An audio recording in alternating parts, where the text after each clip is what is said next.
Well, my next guest, we're going to try this again.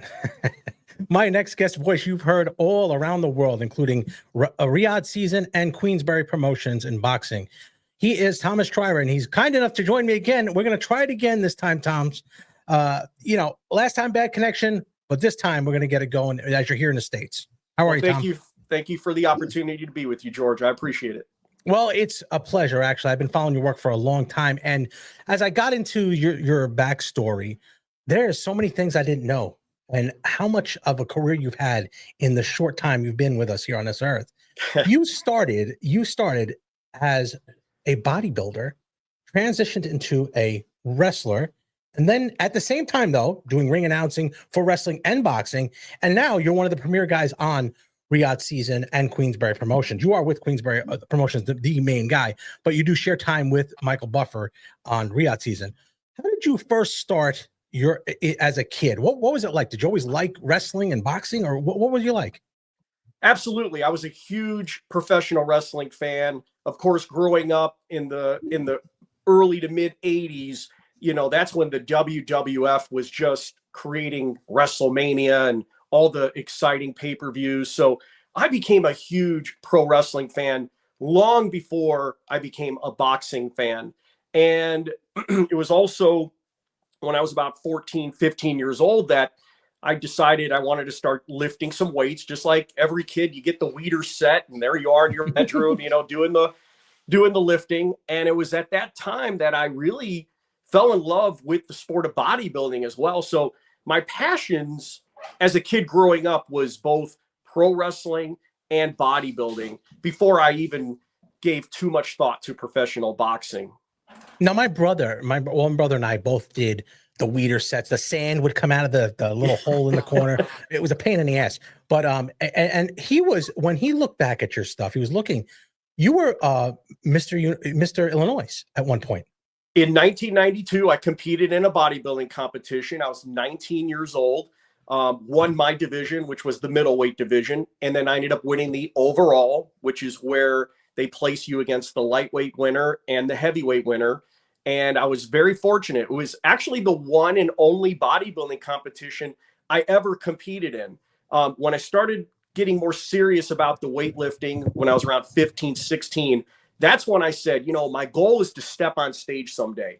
I started going to bodybuilding competitions because guys I knew from the gym were competing. So I was just curious. Hey, let's go watch this. I had a very good friend of mine who, joined me with my bodybuilding excitement. And he and I would go to the bodybuilding competitions. And then I said, man, I want to do that someday. I want to step on stage. So I thought I definitely want to do it before I turn 20, because once you get into the men's division, bodybuilding is a whole other sport. So wanted to compete as a teenager. And thankfully I had that opportunity and even won the competition. What did you weigh? You remember? I competed about 172 was my weight for the competition, was in the low 170s. But I had dieted down from about 190 was where I was before I started to diet down to get as lean and muscular as I could. Oh, and then once you get into the men's division, you got whoever has the best pharmaceutical company usually wins, to be honest with you. But and then you trekked over into ring announcing on some stage, but also wrestling, which I think is an interesting combination. How did that first start? Well, I actually started ring announcing before I became a professional wrestler. When I was 17 is when I started ring announcing both boxing and professional wrestling. It just so happened in the town I grew up in, which was just outside Chicago. It was Hammond, Indiana. It was right on the outskirts of Chicago, and independent pro wrestling at the time was very prevalent. And also there was a promoter out of Indianapolis, Indiana, who would do shows about every other month in my hometown of Hammond, Indiana, at the Hammond Civic Center. So as luck has it, I went to high school with a fighter named Eric Jakubowski and his brother, Marty Jakubowski. Oh, Marty. I know Marty from Tuesday Night Fights. Absolutely. So yeah. Marty and I went to the same high school. He was about 3 years older than me, but his brother Eric was in my class. We were exactly the same age. Friends to this day, great guys. So it was through them that I got this interest in ring announcing boxing. And Marty was kind enough to introduce me to his promoter at the time, Fred Burns. Sadly, he passed away recently out of Indianapolis, Indiana. And Fred gave me the opportunity. I was 17, and he said, get there an hour before the show, bring a notepad, and wear a suit. That's all I knew, and I showed up. And after the first, of course, I was nervous and, heart beating out of your chest, but I was hooked. I was like, wow, this was a lot of fun, because I was already interested in broadcasting. I was planning to go to college for broadcasting. So I really looked at ring announcing as just a stepping stone to doing something I really wanted to do, which I was thinking more radio, maybe news. I wasn't exactly sure, but I really didn't look at ring announcing as a career opportunity. I just thought of getting some experience. So started ring announcing boxing. Then I started ring announcing pro wrestling. And then after that bodybuilding competition, here I am now in the best shape I had ever been in. And a pro wrestler that I knew said, why don't you give wrestling a try? And I said, man, I'd always dreamt of stepping through the ropes and wrestling. So before I knew it, after about 3-4 months of training at a YMCA and in some ring that was in like a barn in Southern Indiana, I finally stepped through the ropes and started to wrestle, and eventually landed some opportunities with WCW. Well, let me ask you a two-part question here. Number one, when you were ring announcing for the wrestling, they tend to do this with managers. They don't like the managers to be bigger than the wrestlers. Now you're the ring announcer. Were you bigger than some of these guys? I was definitely in better shape than a lot of the guys. It depends. I mean, in professional wrestling, you've got the mass monster or just the big guys, not necessarily a muscular physique, but well over 6 feet, 300 pounds. And then you've got your bodybuilder type physiques. And then you've even got some of your smaller guys that really don't have much of a physique. So I think I kind of fell in the middle there, but I'm exactly 5'10". And I wasn't much over 200 pounds. So I certainly didn't oversize a ton of guys in my suit.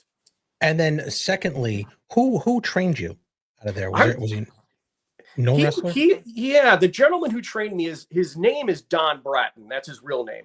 At the time, he was wrestling as Dirty Don on the Midwest independent wrestling circuit. And we lived really close by each other. So it was an easy drive over to his house. And we first started off in his garage, just learning lockups, wrist locks, and things like that. Then we went to a YMCA, and that's where we started to practice the arm drags and body slams and hip tosses and, on as much padding as we could put on the floor there in the gymnasium. And then we started training at a gym, in a ring about an hour from where we lived. We would make the drive about every 2 weeks to go spend like 3-4 hours in a ring. And then so when I finally made my debut, I felt comfortable enough to wrestle. So Don Bratton, he a great guy, still a friend to this day. But he never really went much further than the independent wrestling circuit where, eventually I had an opportunity to do some work for WCW. Now, this brings me to my next question. So now you're going to get into WCW, one of which the match I saw was you against the Hollywood Blondes.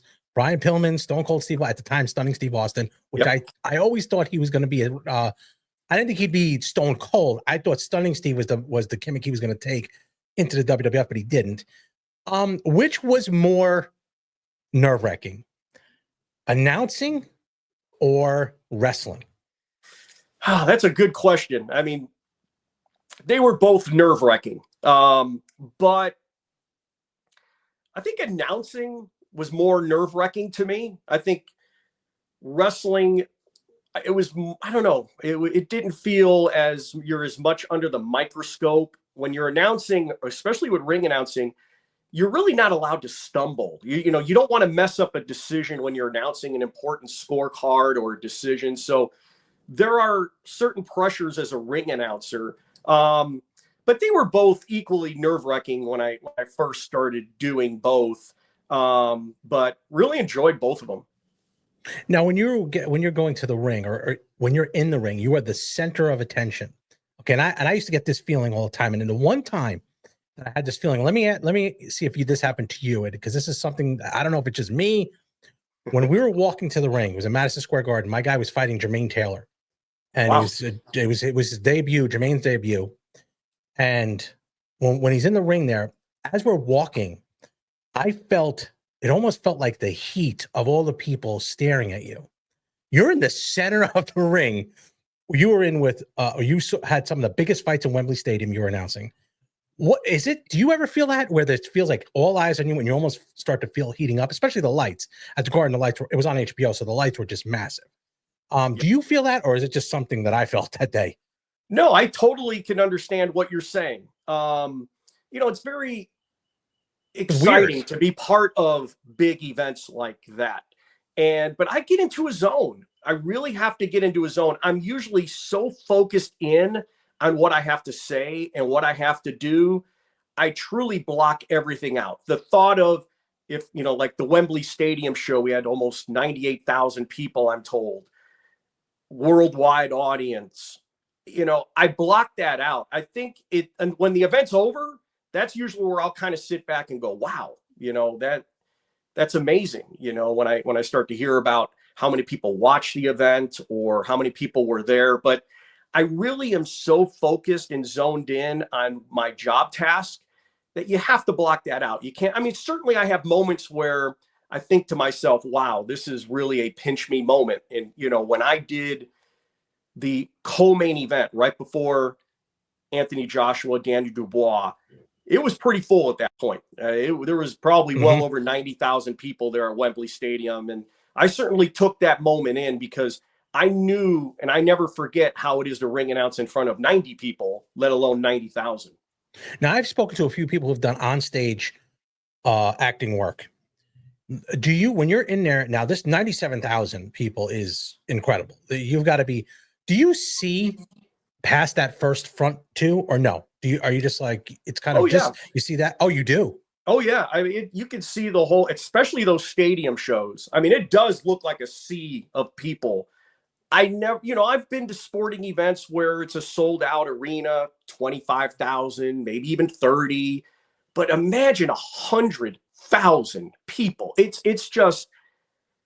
really unbelievable. It really is unbelievable. It's really a rarity. Think about that. How many boxing shows, and you can even include wrestling in that. Boxing, because the ring's that's the small thing. It's a small area. It's a ring. And even UFC events, so they haven't had 100,000. They haven't had any arena shows. Think about the rarity that you have experienced right now to call those shows. I feel very blessed. As some people call it, breathing rare air. As a performer, whether you're a musician, an actor, an announcer, an athlete, not many people can say they've performed in front of over 90,000 live crowd fans. So feel very blessed to have had that opportunity. How did you get hooked up with Frank Warren? Well, I had been doing a lot of shows in the UK prior to Frank as well with a company called Hennessy Sports, which is led by Mick Hennessy. He now has a daughter who's also boxing now, even a son who's boxing now. They were little children at the time.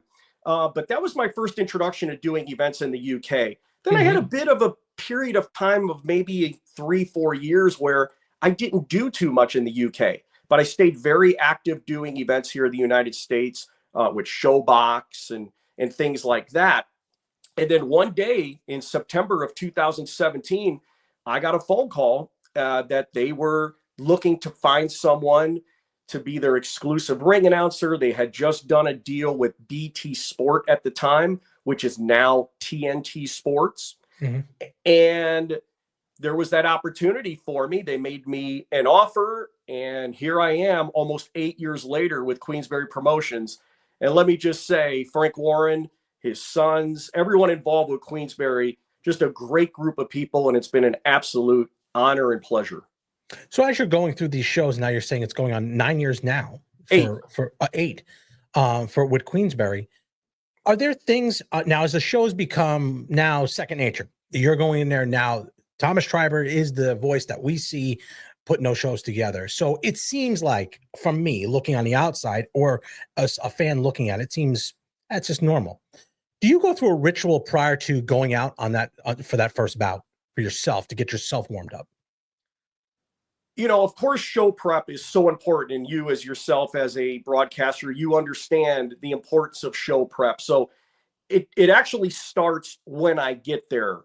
If I'm at a press conference or I'm at the weigh-in, I will take every opportunity that I can get to meet with a fighter one-on-one, especially the foreign fighters. You want to get the pronunciations of their name, their hometowns.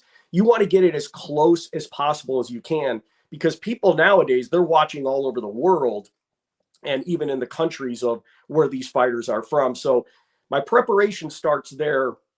But on a day of a show, my main focus the night before is to get a good night's rest, have a nice breakfast, and then put the finishing touches on whatever notes maybe I'm working on. Get to the arena plenty early, get situated with the sound system. I also, for every televised event, I go to the TV truck. I'll meet with the person who handles the graphics, and we will make sure that we match up. We have the same records, we have the same hometowns. The judges, make sure the judges' names are in the order that I'm going to say them. So when they're brought up on the screen, I match up the judges. So there's a lot of preparation. You just don't grab a bout sheet and step in the ring and that's it. So those are some of the things that boxing fans probably wouldn't know about unless they've maybe been a ring announcer at one point. And that's what I've always been amazed. The way you pronounce the names, even the foreign ones, are point on. No, and I'm sure where they're from is sometimes could be hard. Someone from a Mexican city or even Uzbekistan or something like that. That you're talking a whole different culture. So you better get that name right. So I've always been impressed by you doing that. You were very, very professional in doing that. With that being said, has there ever been a time, now it happened to Steve Harvey, it's happened to Bruce Buffer just recently when he announced the wrong scorecard and someone else won. Have you ever had a point where you're like, whoops, that's an uh-oh moment? Well, look, we're all human. Things are going to happen. When you prepare for an event, you're trying to eliminate any mistakes that could possibly happen. But let's face it, we're all human. Things are going to happen.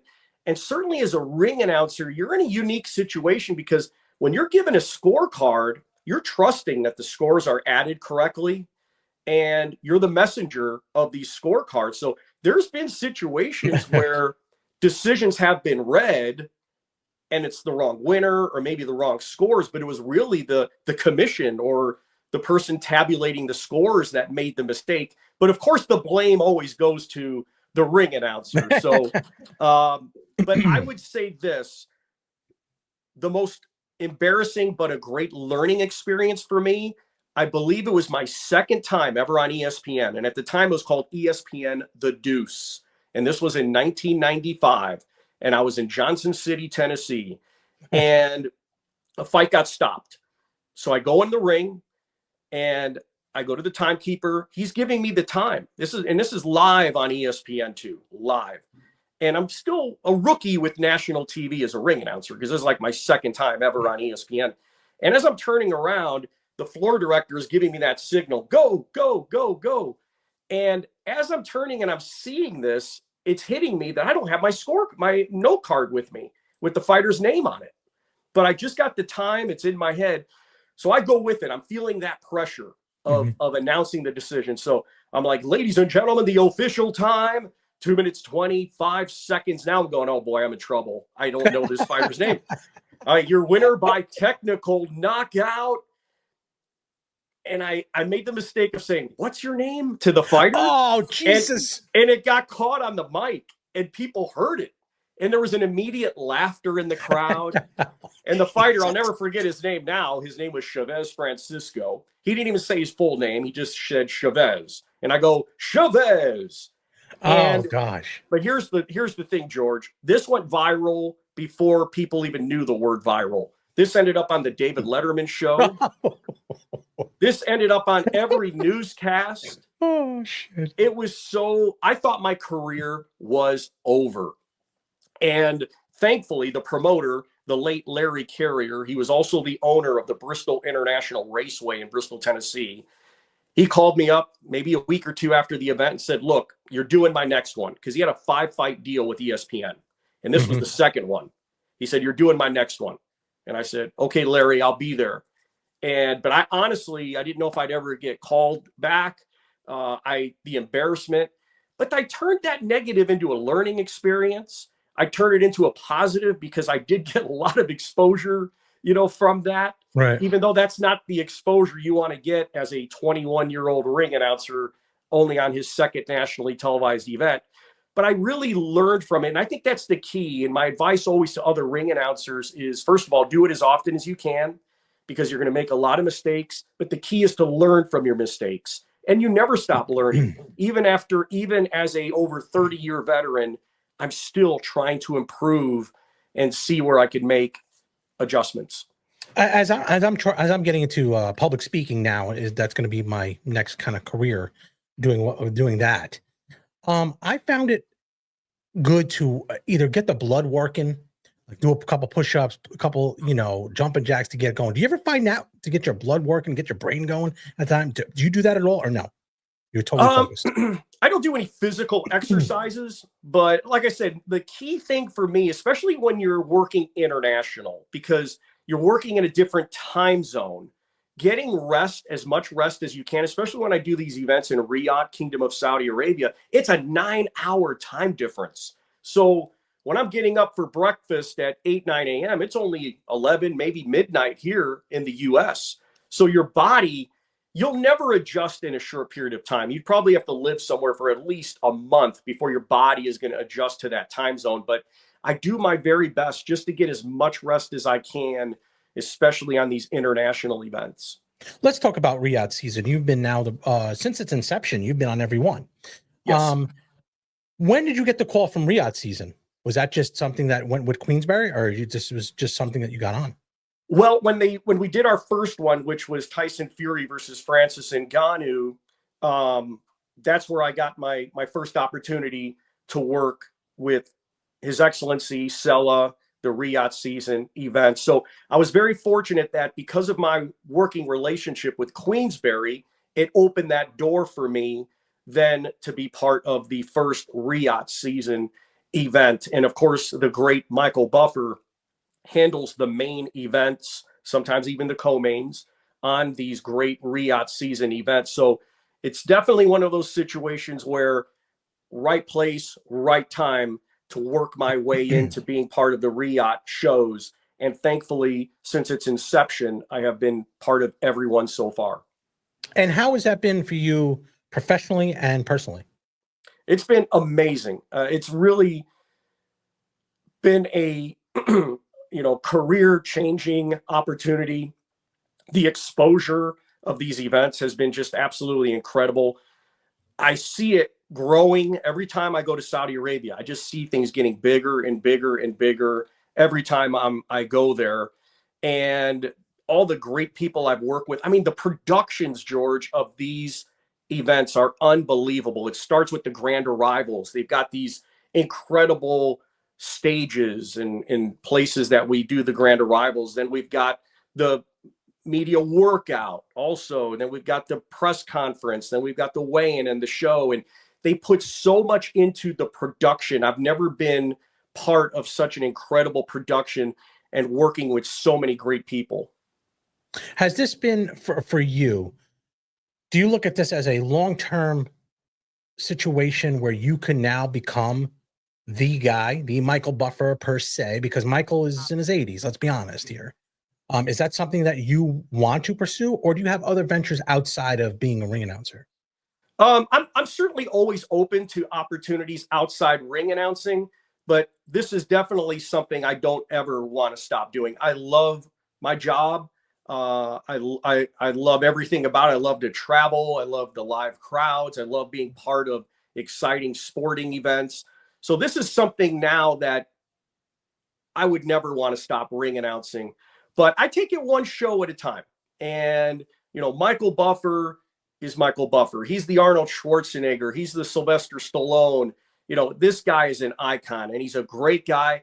And I think one of the blessings from this Riyadh season event opportunity has been the relationship I've been able to build with Michael Buffer. We've known each other for many, many years. I would do undercards for HBO events and things like that. But because we're there for a full week in Saudi Arabia, we've had an opportunity to spend a lot of one-on-one time together and we'll go with each other to the press conferences and the weigh-ins and things like that. So a lot of unique one-on-one opportunity with, in my opinion, the greatest to ever step through the ropes in a tuxedo.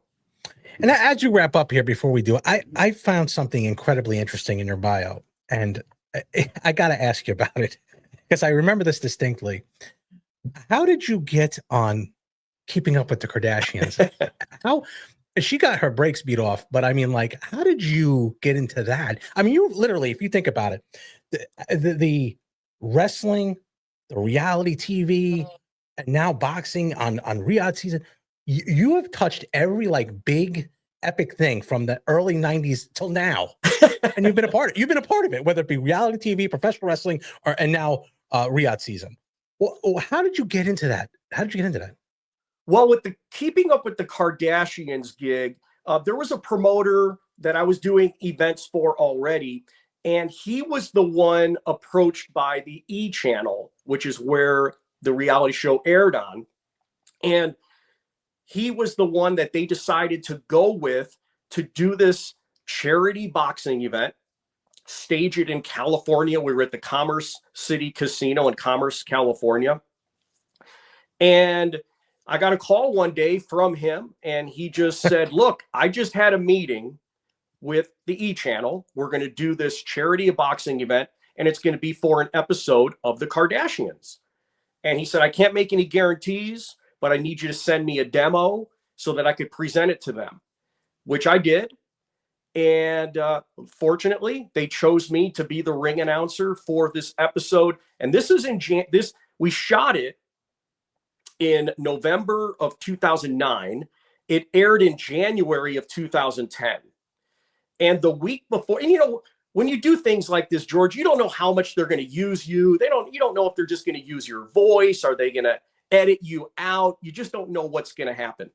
But the day I realized that this was going to be interesting was the week before the episode aired. They always do a thing at the very end of an episode where they say, coming up next week on the Kardashians. And it was me right on the screen saying, let's welcome to the ring, Kim Kardashian. Mm-hmm. And I mean, I knew right there, wow, they're actually going to show me, you're going to hear me. And when it aired the following week, I mean, I was just all over the episode. And it was great. It was great exposure to get to do something out of the ordinary as a ring announcer, to be on the #1 hit reality show at the time. Keeping Up with the Kardashians was just an awesome experience. And the family was very nice to me, and just a great overall experience. Did you think they would be this massive?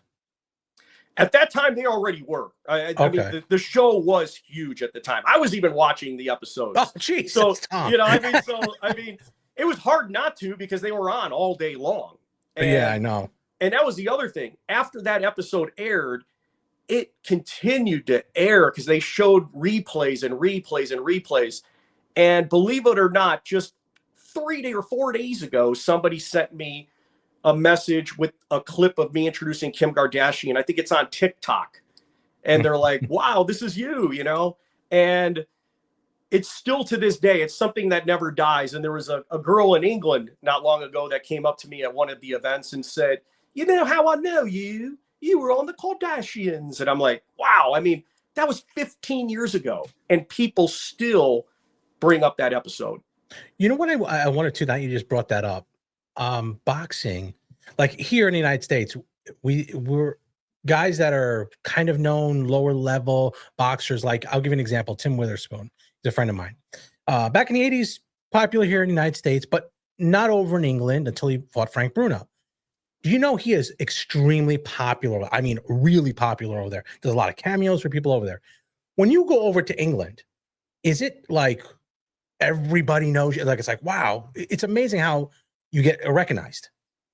You know, with the exposure of working for Queensberry for almost 8 years now and being on people's television, you know, for that long of a period of time, I would definitely say that I get noticed or recognized, you know, more in the UK than I do here in the United States. Yeah, it's a different dynamic. I just realized how big in England boxing is. Boxing is big over there. It's growing like crazy. Oh, I love it. I mean, the excitement that the fans bring to the events in the UK is undescribable. I hope someday, if you haven't, you can go to a boxing event in the UK. This weekend, I'm heading to Liverpool, England for a Nick Ball fight. Mhm. And the last time we were in Liverpool, the fans were outstanding. So, I mean, the hair sticks up on my arms. You can see it right here. I mean, the one of the greatest things about working in the UK is, without a doubt, the great boxing fans and the excitement that they bring to the events. Yeah, they do. It's definitely a different atmosphere there. They get behind their own and they put it all on the line, and they're not willing to. They're willing to spend a couple bucks to go there. They definitely do. Oh yeah, they have a good time. They put a few back, and things can get a little out of control. But it's definitely a good. They're crowd. very passionate. Yeah, it's very passionate. That's a good way to put it. Good way to put it. A very politically correct way. Yeah, but Thomas Treiber, what's coming up down the road for you in the next couple of weeks? Well, I am heading to Liverpool as we record this. I'll be heading to Liverpool, England tomorrow. We've got the Nick Ball event that'll be on TNT Sports in the UK, also worldwide on DAZN. And then, very exciting, April 5th, we're in Manchester, England, and this is going to kick off Queensberry's relationship with DAZN. That'll be the first ever exclusively on DAZN Queensberry event as they begin a new chapter with their company with DAZN. So that one, and then I will be also in April in London, England, April 26th for the Conor Benn versus Eubank Jr. event. That'll be the first ever ring show, and very excited to be back working in a stadium. We'll be at the Tottenham Hotspur Stadium in London for that event. Of course, the great Michael Buffer will be handling the main event on that one. So just very, very excited for what I have coming up, and a few other things that I'm forgetting in between all of those things. I've actually got a Texas gig on March 22nd in Laredo, and a few other things like that in between those bigger events. So, well, it's good. It's good that you're busy. That's for sure. You're busy now. Probably busier than you've ever been. On the 26th of April show in London, our sponsored fighter will be fighting on there, and hopefully you get to introduce him. Brandon Bulletproof Glanton is sponsored by the Zapata brand. fantastic. He's fighting CBS there for the right to fight the WBA world champion, and hopefully you guys could connect there. I'm going to tell him about it. That I didn't know if you were doing that card or not. Now that I know, I want you to give him a nice, good introduction. Really good. Make sure you tell him to mention that sponsor that's on your shorts. I'll give it some extra love. Yes, I appreciate it. Well, Thomas, where can I find you on social media? Yeah, I'm on Facebook, Instagram, also Twitter. Just my name, Thomas Treiber. So if you go on Twitter, it's at Thomas Treiber, and that's TREI, B as in boy, ER, and also the same on Facebook and Instagram. Trying to step it up a little bit with the social media. I'm an old guy. I didn't grow up with social media and things like that. And I'm kind of like Fred Flintstone with a computer. So I do my best to, I'm trying to do my best to step it up a little bit on the social media. Well, I'll have my kid do it. He's like a whiz. Yeah. But either way, Thomas, we got through it. We got through it without bad connection. And thank you so much for coming on. It's actually a pleasure. And I will see you around. Well, probably before you do the show in April. I want to have you back on. If that's okay? I would be honored, George. Always a pleasure. Thank you so much for taking the time to speak with me. Thanks so much, Thomas. Take care. Thanks for watching the Zapata Brand Podcast. Please subscribe to the podcast and listen where all podcasts are available.